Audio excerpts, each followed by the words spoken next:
Hi guys, can you guys see me? Can you guys hear me? I'm just trying to make sure that everyone can see me and hear me.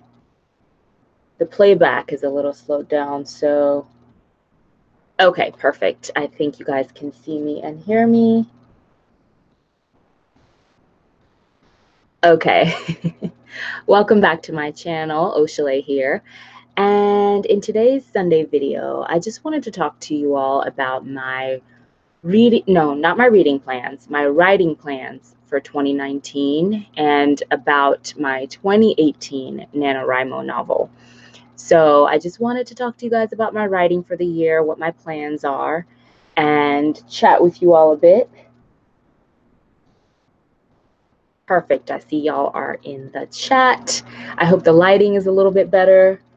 I did something different. So if you see the tapestry moving, it's because I have my fan on. And I basically have my fan on because it's soothing and basically just calms me. So I hope you guys can hear me with the fan. Okay, so I just want to go ahead and get started. I see a few of you are here, so thank you so much for joining me this evening. I definitely am enjoying doing these lives for you guys. I like the more spontaneous interactions with you all. Sometimes it's a lot to have to set up a camera and lights, and a lot of times, especially my discussion videos, they are somewhat scripted. I have to think out what I'm going to say and put it all together. And then of course there's the editing portion, and that takes up a lot of time. So I'm really enjoying the fact that I can just kind of turn on the camera, come on and be live and talk to you all. And even if you're not here in this exact moment, you can always catch it in the playback. So I'm really enjoying that. So I hope you guys are as well. So, you guys, I have a confession to make. If you follow me on Instagram, then you already kind of know what's up. But it has been nearly 2 months since I have written anything. I had plans to get some writing done on Friday. I even had a countdown to it on my Instagram stories. I was really excited. It was my first day off in a really long time. As many of you know, as I've discussed previously, I've been working a ton. I just got a promotion. Things have been hectic at work, so I've been putting in a ton of hours there. And that has led to me not having as much time off and has led to me neglecting pretty much everything else in my life. I haven't even had time to do my laundry. So due to that fact alone, I haven't really been thinking about writing in the way that I usually do. Usually I yearn to write. My stories are always, if not in the forefront of my mind, at least in the background. You know, I'm always contemplating my plot, my characters, and I have been so focused on work and so mentally and physically drained that I just haven't had that same energy and focus towards my craft and towards my creativity.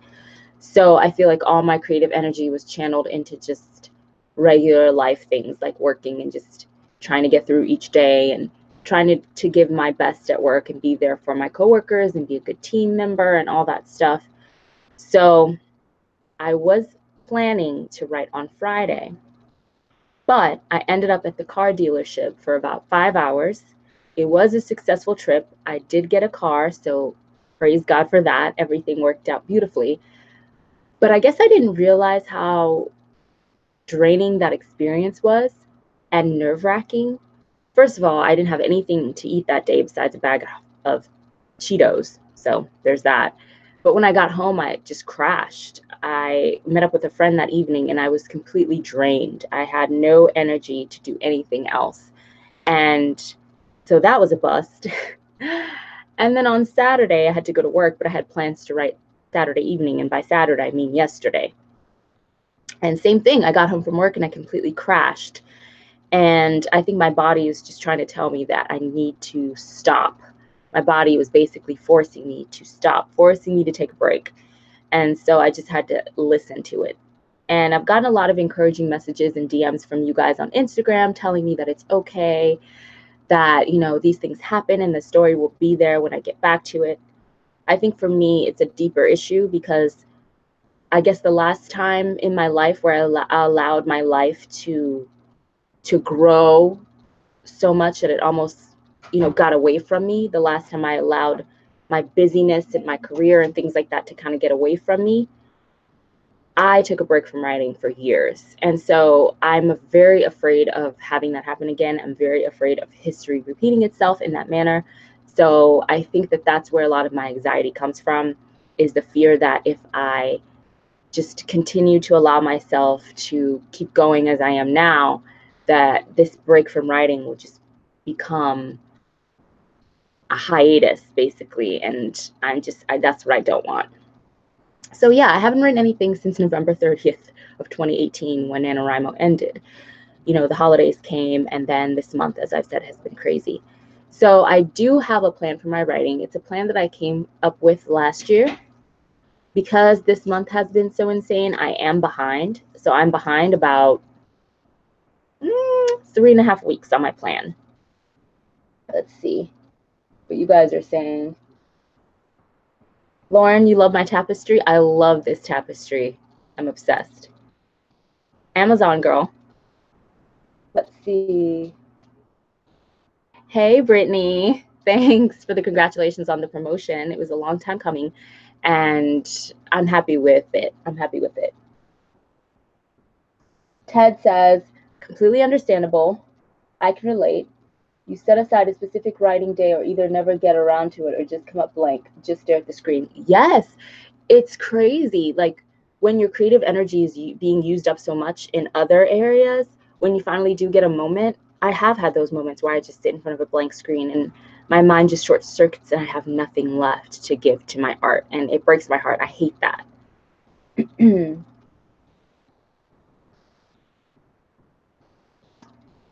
Let's see. Sorry, I keep looking off to the side. I got to come up with a better way to have my other computer so I can read you guys' comments. Let's see. Congratulations on the promotion and the car. Don't beat yourself up. You're adjusting to a new season, says Kay Tavon. You're absolutely right. And I'm so glad you said that because, I know that in my soul, but it's so helpful to have other people say it to me. And that's why I really appreciate you guys and I appreciate your support and your understanding and you guys kind of giving me that kind word that I need. Being kind to me when I can't be kind to me is really nice. So yes, so like I said, my writing plan for 2019 it's behind by about 3.5 weeks, but that's okay. Everything is adjustable. The thing about this year is that I am only focusing on one writing project this year, and that usually isn't the case. Usually I focus on about 2, if not 3 writing projects a year, just because I do follow a writing schedule of sorts. I can get out a novel in about 6 to 8 weeks, a complete first draft. Usually my first drafts are pretty good, and they don't need huge amounts of revising unless I'm completely revising something very major, like a plot line or adding a character or taking away a character, and then major revision is needed. But otherwise, my first drafts I'm pretty satisfied with out the gate. So a lot of revision is not really necessary. I usually do produce a second and third draft, mostly for what's the word I'm looking for? Copy editing purposes, right? To make sure the grammar, punctuation is correct, to make sure that the story makes sense all the way through. I like to make sure that everything lines up, the plot makes sense, characters make sense, I'm not forgetting things, there aren't plot holes, things like that. So I do absolutely go on to write 2, sometimes even 3 drafts. Usually I stop at 2 before I completely put that story aside and move on to the next story. And in the previous few years, I have been following the kind of NaNoWriMo formula in a way, as in I do NaNoWriMo in November, produce a novel after that, take a break, edit that novel, then the new year comes and I continue working on that novel until Camp NaNoWriMo time comes, and I start a new novel. There are usually 2 sessions of Camp NaNoWriMo. There's an April session and a July session. I usually don't do both. If I do the April session, then I will use the July session as a time to edit and revise. And if I skip the April session for whatever reason and I do the July session, then I focus on the July session and I use the November session to either continue what I began in the July session or start a completely new novel.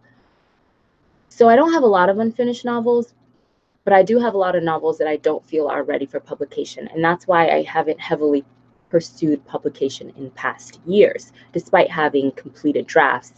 What I will say is that with this year, I'm starting something new and I'm doing something different. The definition of insanity is doing the same things over and over again and expecting a different result. For the past 3, almost 4 years, I have done the same thing over and over again. I have followed the same writing rubric and patterns. And it's as if every year I expect a different result. And that's just not sane. It's insane for me to keep kind of going around in circles, being on this hamster wheel, expecting different results and still getting the same result. And the result I speak of is feeling as if a novel is not yet ready for publication, feeling as if I have not spent enough time with the story, feeling as if I'm just pumping out something and I'm not spending enough time in that world. I'm not really immersing myself in that story. I'm not really fully invested in that story. I have a story idea and I just want to get it out. And then I get another story idea. I usually have 2 to 3 story ideas at a time. I have notebooks full of story ideas. Some I take more seriously than others. Some I know I will get to at some point in my lifetime, God willing, and others are just possibilities. And so because of all these story ideas that I have going on for short stories and full-length novels and even plays and so much going on in my brain, I'm always on producing mode. I got to produce. I got to get this out. I got to get this out. And then once I get it out, I barely give myself enough time to polish it before the next idea bombards me and is clamoring to be released. So I almost feel as if I was in a race against time, a race against the clock, as if, I don't know, as if the stories would disappear if I didn't get them out fast enough, or the ideas would go away, or my inspiration would die. I don't know. I have to think about that a lot more, but there's definitely some type of fear there, a fear of something, and I'm not sure yet. And I don't really want to take this live to figure it out. But yeah, there was just something that was pushing me, like this voice in my head that was saying, go, go, go, got to get this story out, got to do this, got to do it now, got to do it now, got to do it now. And I don't want to do that anymore. I do not want to move in that same creative energy anymore. It's a new year. And like I said, the definition of insanity is doing the same thing over and over and over again and expecting a different result. And the ultimate result that I've been looking for the past 5 years since I started taking writing seriously, since I finally admitted to myself that I want to pursue this as a career and someday become a published author, is I wanted to have something and hold a manuscript in my hands and really feel ready. And not ready in the sense that, oh, you'll never be ready, you just have to take the plunge, and not that kind of ready. But believe in a story so much that I want to go through the harrowing process of querying it and trying to find an agent and going through that whole process of traditional publishing. You know, we've discussed a little bit on this channel the merits between traditional and self. And for right now, I am on the traditional publishing track. I've definitely seriously considered self-publishing in the past, but I've decided for right now, I will pursue traditional publishing, because I know that if I never at least try to pursue it, I will always regret it. And I'm the kind of person that when I make decisions, I think to myself, if I make this decision or if I don't choose this path, will I always regret it? And if I know in my heart of hearts that I will always regret not taking a certain path, I know I have to at least try. So that's how I came to that decision. But I've always yearned for that feeling of looking at a manuscript and feeling it in my soul, in my gut. This is the one, this is it, we're gonna go for this, and feeling the complete, what's the word? Searching for words this evening. Commitment. Feeling the complete commitment to that draft and knowing that I can definitely pursue publication with it, and no matter what comes of it, I am ready to throw myself wholeheartedly into the mission. I have not had that feeling yet with any story I've written. I've come very, very close. Oh my goodness, you guys, so close, but never really felt it in my soul. And like I said, it's definitely not that feeling of just need to take the plunge, you'll never be ready, just do it. It's not that. It's definitely a gut thing that as a creative you feel when something just isn't up to par, when something is not what you want to put out into the world quite yet. You can feel it, right? As an artist, as a creative, you just feel it in your soul. And so I've spent the past almost 5 years chasing that feeling, wanting to feel that feeling, and I never have. Like I said, I've gotten really close. And so I'm trying a new tactic this year. I'm going about things differently this year. For once, I'm only going to focus on one project, just one. So to answer many of your questions, I'm sure, yes, I am going to continue on with my November 2018 NaNoWriMo project. Project Speak, we're calling it for right now. But that is the project that I will be focusing on this year. And I definitely have a plan on how I'm going to focus on it. I'm going to go about, continuing it and drafting and all of that good stuff. See what you guys are saying. Nothing too crazy. Okay. So here's the plan. I'm having a little bit of trouble focusing. I'm looking at the camera, but I don't want it to feel like I'm not looking at you guys. So give me some feedback in the comments if you feel as if I'm not looking at you. Okay, so here's the thing.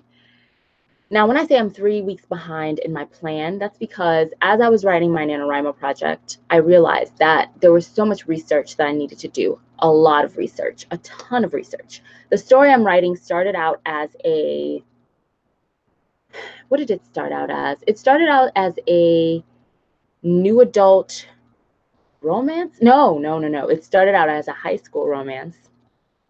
And then if you've watched my NaNoWriMo vlogs, which I will link or should be linked down below so you guys can go check it out if you haven't already, you see how I went through such a huge transition writing that story and how things changed very quickly. And I realized that I actually have no interest in writing anything young adult any longer, and how I had an identity crisis of sorts as a writer, because I've always thought of myself as a young adult author or a budding young adult author. I've always thought that that would be my niche and my place in, hopefully one day, the publishing world. And it was very, very shocking for me to realize that I actually have no interest in writing young adult anymore. And in a way, I'd outgrown it, and not in a condescending way. Not to say that it's something that you should outgrow or will outgrow if you write young adult. Just for me personally and my personal journey as a writer, I'd outgrown that genre and was no longer interested in it. That was a huge shock, because my whole life that's what I've always seen for myself in my writing career. Then also realizing that my transition to new adult has been a long time coming, is very organic. Realizing that even back in college, the novel that I wrote was a new adult novel, and it was new adult before that genre existed. And so it just realizing that the path to get to where I am, the journey to get to where I am now, has been very, very organic, very natural. This was always supposed to be. So once I realized that, I calmed down, and the story evolved again. And then the story evolved again, and it went from being a contemporary story to elements of fantasy coming in and elements of folklore coming in. Not magical realism, but definitely full-on fantasy, lots of folklore, realizing I needed to do a lot of research on a specific Nigerian tribe. And I don't want to go into too much detail quite yet on the story, but just realizing that I needed to go in depth with the legends of this Nigerian tribe, and having to look into the language of that tribe, the cultures, so many things, because a lot of my characters in my story were based off of this tribe, and heavily based off of this tribe. Also looking into African legends on werewolves. So I realized very quickly that I had a lot of research that needed to be done to the story in order to fully bring it to life. And it just wasn't going to be done within the 30 days of NaNoWriMo. So I drafted what I could. I did a lot of outlining and a lot of planning. So this month was supposed to be my research month. With February being such a short month, I didn't want to also take that time to start writing the story. So I set aside the months of January and February for just pure research, getting down and deep into the nitty-gritty of the story, to the bones of the story, to build the foundation correctly, to find out exactly what folklore and tribal traditions I wanted to infuse into the story, and of course make my own. So since this is fantasy, you make up your own rules. And though I do want to use these tribal traditions as the backbone and background of what I'm creating, I'm definitely going to morph it and make it into my own thing to suit the story and its needs. So January and February were supposed to be my months of exploration, my months of research. I had plans to speak to my parents, talk to them about a lot of their tribal traditions. My parents are from two different tribes, two different states almost in Nigeria, so they have a lot of different traditions. Their languages are different, their cultures are essentially different. So it was a merging of two different cultures and two different tribes when they got married.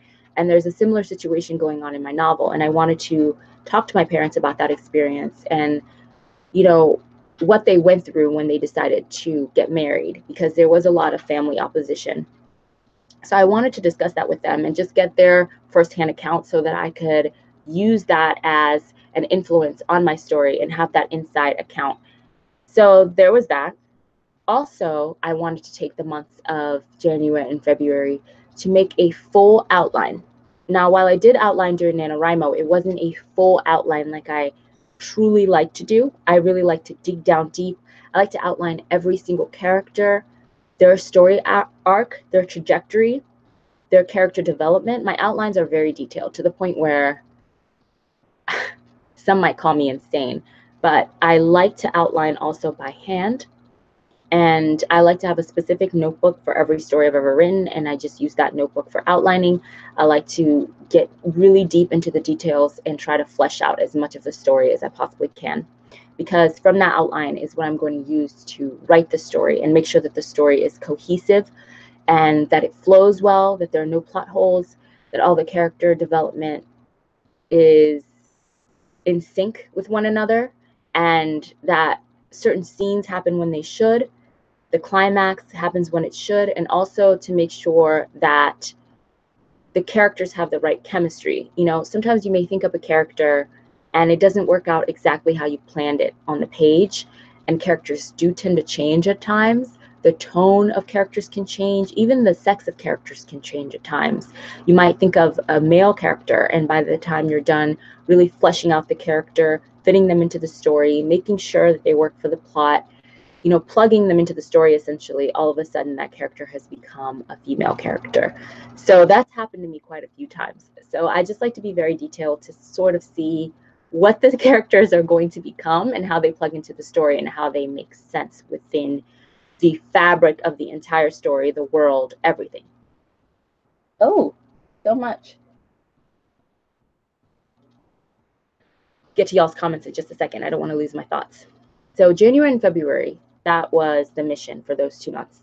Then starting in March was when I was really going to look back at what I'd written during NaNoWriMo, comb through it, see what was salvageable and see what was not salvageable, and be very brutal in cutting things out, because once I got through the research portion, once I got through the detail and depth outlining portion, I would then know what would serve the story and what would not serve the story. I would be able to look back at what I'd produced during NaNoWriMo and have very clear and concise direction on where the story is going and what the story is and what the story is not and what the story needs to be. So then I will go through, be very brutal, and completely rid myself of the parts of the story that no longer serve me and that just no longer make sense, and just do a very brutal editing of my NaNoWriMo, basically, production, what I produced during NaNoWriMo. So that was going to be March. The actual writing of the story and the continuation of the story, what I would have left after brutal edits and cuts, would begin in April. And April through, I would say, I think it was April, May, June, July, August, give myself 6 months. April through September, full on writing of the first draft, trying to get it out. Like I said, it takes me about 6 to 8 weeks to fully complete something. But like I said, I'm not using that method anymore of rushing and pumping out things. I want to take my time, and especially with my new schedule and my promotion and everything else going on in my work life, I just don't think I'm going to have that same amount of time, and I do not want to put that amount of pressure on myself, so I'm not going to. I'm going to take my time, and I'm going to get out the draft that needs to be produced. And with the combination of what I have left over from my brutal cuts from the Nanowrimo project, the Nanowrimo time, I don't know what to call it, and continuing from there, then by September, I planned to have my first draft completed. Then October, November, December, well, I planned on taking October off, just taking a month off, stepping back, giving my mind some time to clear. It's always good after you finish a first draft to step away from it, completely remove yourself from the story, completely just mentally disengage, disconnect, and plug into something else, whether it be binging on a Netflix show or reading or, just something else. Re-immersing yourself in something completely different as a palate cleanser. So that was to be October. And then the last 2 months of 2019, November, December, coming back to the story, looking at it with fresh eyes. I always like to print out the pages that I have. There's something about having the physical pages in your hand that really enable your eyes to clearly see the grammatical errors, the plot holes, the parts in the story where things don't make sense, the things that you want to change, the things that you want to improve. So I usually print out the story at that time. Once I come back to it, I read through it, and as I read through, I do 2 types of editing. The first one is the read through.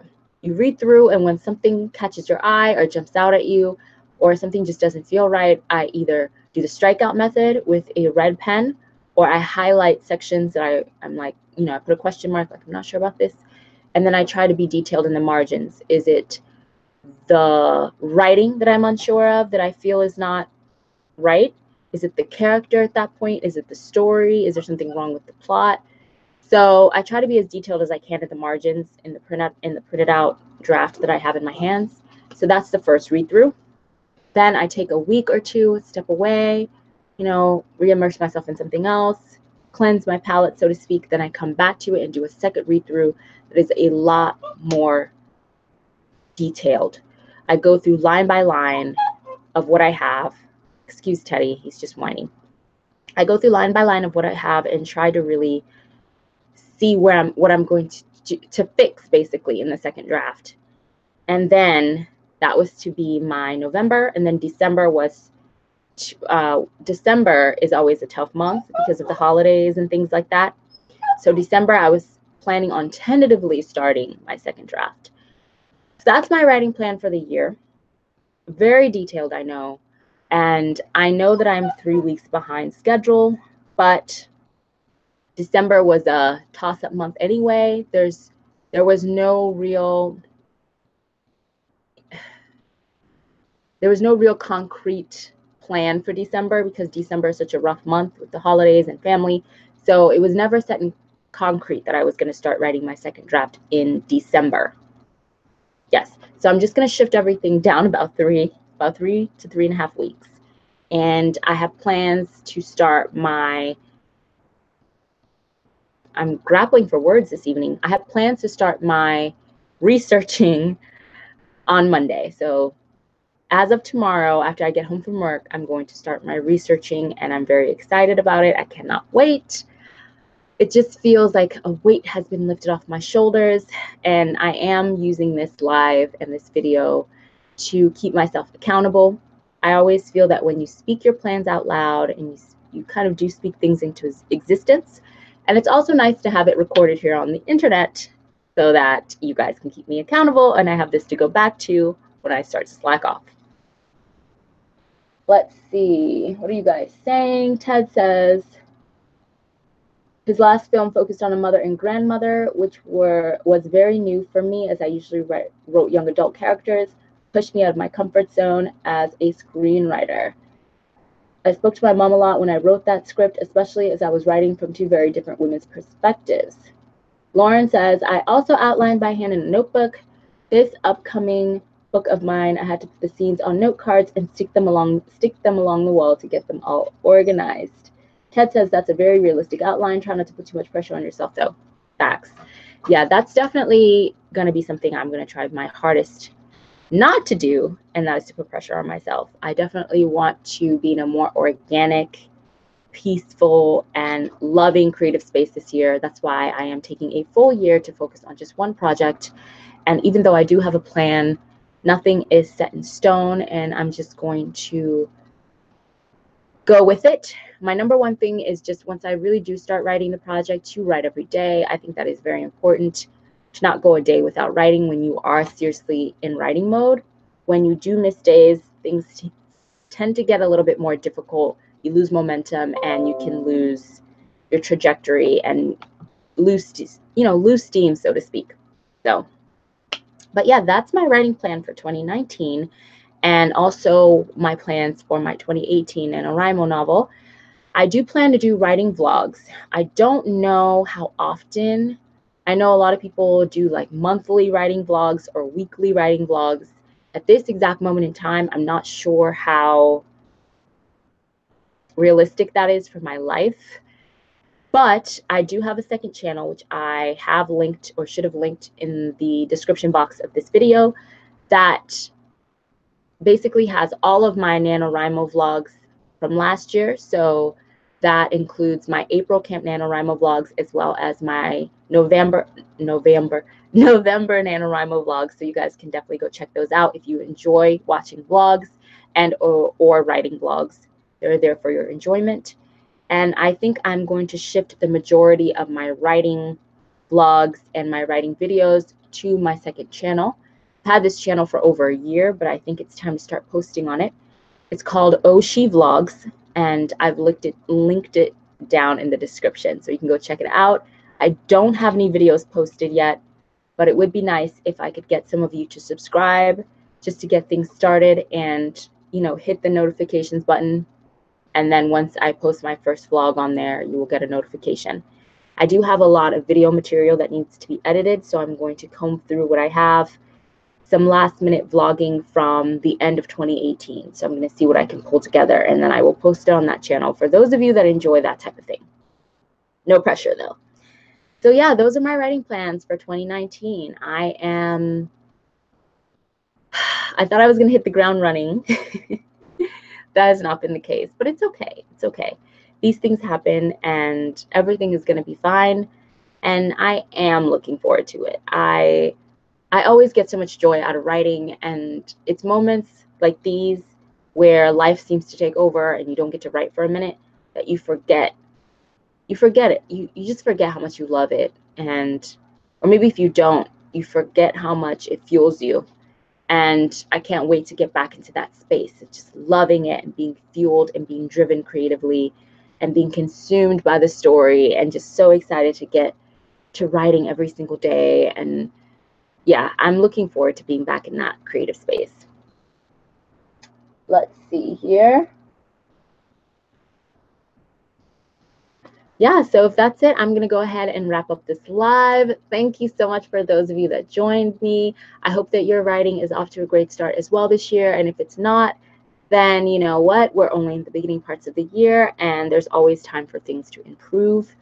I definitely think it's important to have a set schedule, at least one day out of the week where you can write, and make sure that you also have another day out of the week to decompress as well and have like a full-on self-care day and me day and time off along with your writing day. I think it's ideal not to have the two on the same day because writing in itself is work, and it is very draining, and it can take a lot out of you mentally, emotionally, even physically. Just sitting down and just hunched over at the keys, or even if you write by hand, it's a lot on your body. You don't even realize it, but it is. So I do think that, just my little writer's tip, that I agree with Ted. You should set aside some time for your writing, but also set aside some time for yourself to relax, whatever it is that you do to relax, whether it's take long walks or take a bath or just do something for yourself, like go to the movies, or just even just have a day of just reading or just watching TV, just a day to kind of mentally shut off and relax and have time to care for yourself in whatever way that you care for yourself. I think that's equally as important as setting aside a time to write. And I also feel that it's important to write daily. So you set aside a time of day, whether it's you wake up earlier than normal, or you carve out some time in your evening, maybe after dinner or after you put your kids to bed, or whatever your nightly routine is, to get at least, 500 words. I think that's pretty decent. I think with NaNoWriMo, sometimes we get trained into this mode of constant production and constant production at a high volume, which honestly is very unrealistic and is not sustainable. It's not sustainable to write 2,200 words a day. It's really not, unless you are in a position where you can write full time and you don't have to have an outside job, or you don't have to do something else to make money, and you just have your whole day to write. Then sure, maybe you could consistently produce 2,200 words or so a day. But for most of us, that is unrealistic and just not something that is sustainable long term. I think it's great doing NaNoWriMo because it can definitely jumpstart something and influence something and spark something. But I think that sometimes we want to take that to the rest of our writing time throughout the year, and then we become disappointed in ourselves and we beat ourselves up if we can't stick to that same level of, constant production and high levels of productivity. I think that can definitely be an esteem killer. So just keep in mind that that is not normal. I think 500 words a day is plenty, might even be a lot for some writers. 1,000 words a day is a lot. So write something every day, something to contribute towards the forward momentum of your project. And I think that that's good enough. But yeah, with those words, I'm going to wrap up this live. Thank you so much for all of you who took the time out of your evening to join me. Make sure that you like this video. Make sure that you're subscribed. You can leave a comment if you care to. And also, I do have my vlog channel linked down below if you want to go ahead and subscribe to that. I'm going to start posting videos on there. Give me about a week or so to get some vlogs up for you all to enjoy, for those of you that enjoy that sort of thing. And I also have my NaNoWriMo vlogs linked down below for those of you that are interested and haven't seen it already. And I will catch you guys in my next video. My next video is scheduled to go up on Tuesday, so I will see you all soon. All right. Thanks so much for joining me. Bye, guys.